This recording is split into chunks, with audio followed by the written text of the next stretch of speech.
नमः संस्कृता मित्रों, स्वागत है आपका अपने YouTube चैनल संस्कृत मेधा पर। जैसा कि समास प्रकरण चल रहा है, तो समास में आज हम लोग बहुव्रीहि समास का अध्ययन करेंगे। बहुव्रीहि समास अर्थात अनेक मन्य पदार्थे, मतलब कि अनेकम प्रथमांतम अन्यस्य पदस्य अर्थी वर्तमान व समस्यते स बहुव्रीहि। ये जो लाइन दी गई है ये सिद्धांत कौमुदी की है। तो इसका अर्थ हुआ अन्य पद के अर्थ में वर्तमान अनेक प्रथमांतों का विकल्प से बहुव्रीहि समास होता है। अब इसकी हम परिभाषा देखते हैं जो इसमें दिया गया है। अनेक मन्य पदार्थे अर्थात जब समास में आए हुए दोनों या फिर अधिक शब्द हों तो उनको मिला करके जो अन्य शब्द के विशेषण स्वरूप रहते हैं उसे हम बहुव्रीहि समास कहते हैं। जो अन्य शब्द के विशेषण स्वरूप रहते हैं उन्हें हम बहुव्रीहि समास कहते हैं। बहुव्रीहि शब्द का यौगिक अर्थ हुआ बहुव्रीहि। व्रीहि का मतलब हुआ धान्यम अर्थात धन। यस्य अस्ति सः बहुव्रीहि। इसका बहुव्रीहि समास का जो यौगिक अर्थ होगा, जो विग्रह होगा, वह बहुव्रीहि यस्य अस्ति सः बहुव्रीहि अर्थात जिसके पास बहुत चावल हो। व्रीहि का अर्थ धान,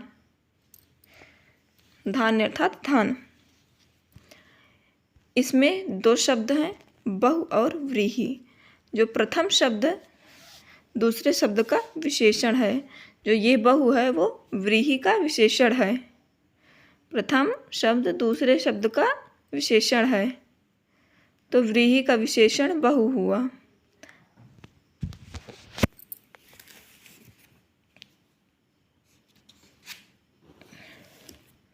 तो बहुव्रीहि यस्य अस्ति सः बहुव्रीहि, अगर इसका विग्रह जैसे कभी पूछ लिया गया तो इसका विग्रह होगा बहुव्रीहि यस्य सः बहुव्रीहि।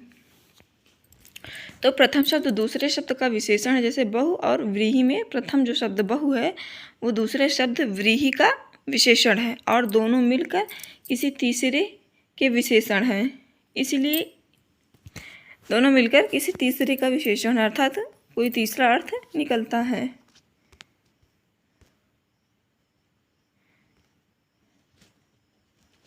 जो बहुव्रीहि है ये अधिकार सूत्र है। शेषो बहुव्रीहि अधिकारो एम, अर्थात ये अधिकार सूत्र है। शेष समास को हम बहुव्रीहि कहते हैं। तो किसी तीसरे के विशेषण है, इसलिए इस प्रकार के समासों का नाम बहुव्रीहि पड़ा है। अगला पॉइंट है अन्य पदार्थ प्रधानो बहुव्रीहि। ये सिद्धांत कौमुदी में दिया गया है। अन्य पदार्थ प्रधानो बहुव्रीहि अर्थात बहुव्रीहि और तत्पुरुष में यह भेद है कि तत्पुरुष में प्रथम शब्द द्वितीय शब्द का विशेषण होता है। तत्पुरुष में प्रथम शब्द द्वितीय शब्द का विशेषण होता है, जैसे पीतम अंबरम पीताम्बरम। तो यहाँ जो प्रथम है वो पीतम है और जो द्वितीय वर्ण है शब्द है वो अंबरम है। तो प्रथम अर्थात पीतम जो है वो अंबरम का विशेषण है, अर्थात पीला कपड़ा। ये कर्मधारय तत्पुरुष कहलाएगा, कर्मधारय के अंतर्गत आएगा।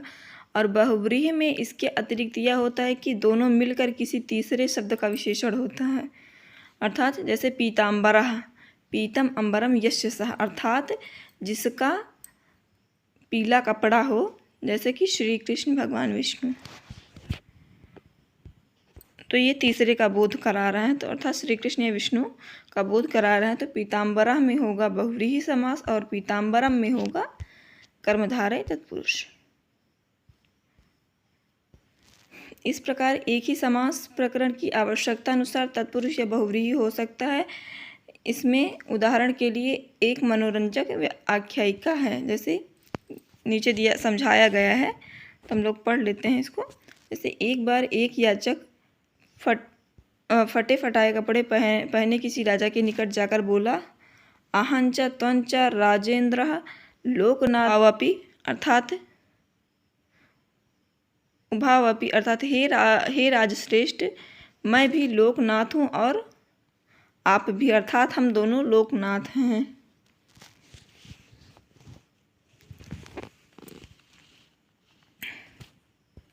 आगे देखते हैं। याचक की ये उक्ति सुनकर सभा के राजकर्मचारी धृष्टता पर बिगड़कर कहने लगे, देखो इस पागल को क्या सूझा कि हमारे महाराज की बराबरी करने चला है, निकालो। तब तक याचक श्लोक का दूसरा अंश भी बोल उठा।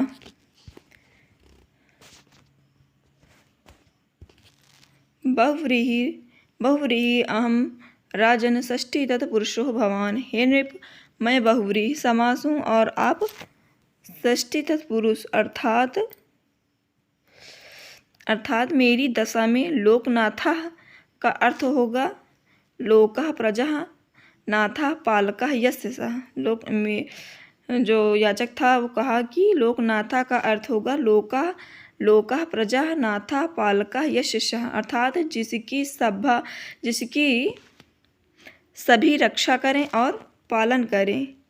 आपकी दशा में लोकनाथ का अर्थ होगा लोकस्य नाथा, अर्थात संसार भर के स्वामी। यह सुनकर सब लोग हंस पड़े और याचक को उचित पारितोषिक देकर उसका लोकनाथत्व दूर किया गया।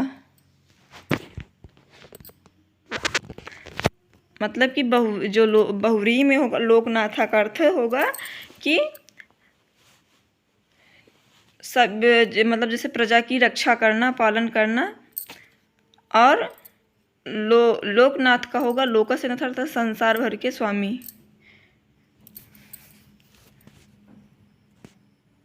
अगला है बहुव्रीहि समास में समास के दोनों शब्दों में से किसी में प्रधानत्व नहीं रहता है। अर्थात बहुव्रीहि समास में जो दोनों शब्द होते हैं प्रथम और द्वितीय, उन दोनों में किसी की भी प्रधानता नहीं रहती है। दोनों मिलकर किसी तीसरे का प्राधान्य सूचित करते हैं, अर्थात किसी तीसरे की प्रधानता बोधित होती है वहाँ पर, अर्थात जिसके वह विशेषण स्वरूप होते हैं प्राधान्य सूचित करते हैं। आगे देखते हैं। बहुव्रीहि समास जो है इसके मुख्य दो भेद हैं, समानाधिकरण बहुव्रीहि और व्यधिकरण बहुव्रीहि। ऐसे तत्पुरुष में भी दो भेद थे, समानाधिकरण व्यधिकरण और समानाधिकरण। तो वहाँ व्यधिकरण में 6 भेद थे, यहाँ पर समानाधिकरण बहुव्रीहि में समानाधिकरण में 6 भेद होंगे। देखते हैं। समानाधिकरण बहुव्रीहि वह है जिसके दोनों या सभी शब्दों का एक ही अधिकरण अर्थात विभक्ति हो। समानाधिकरण बहुव्रीहि में जिसके दोनों या सभी शब्दों का एक ही अधिकरण अर्थात विभक्ति हो, अर्थात वे प्रथमांत हों, जैसे पीताम्बरः। तो ये दोनों शब्द प्रथमांत हैं, अर्थात दोनों की विभक्तियाँ एक हैं।